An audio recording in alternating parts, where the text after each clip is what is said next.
सीमेवर मी गृहमंत्री आहे, तर तिथं आतंकवादी असतात, माझ्या जिल्ह्यामध्ये नक्षलवादी आहेत, माओवादी आहेत, आणि जळगावमध्ये एक आज आलेला आहे.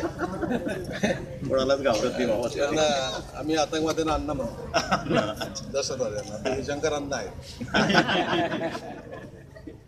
त्यांचं प्रेम आहे समाजाप्रती, त्याचा काही खूप मोठं त्यांनी कर्ज घेतलेलं आहे, डोक्यावर आपोआपच घेतलेलं आहे. खूप मोठी सेवा करतात आणि त्यांच्यापासून नक्की आम्ही शिकतो.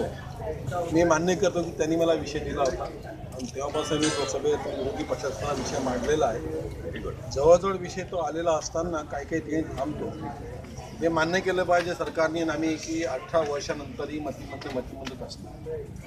त्यांचं बालक होतं, लहानपण जात नाही, हे स्पष्ट आहे. अनेक मेडिकल रिपोर्ट आम्ही सादर केलेले आहेत आणि या मेडिकल ग्राउंडवरही मान्य केलं पाहिजे की हा जन्मापासून जो मतिमंद आहे त्याचं ट्रीटमेंटच नाही.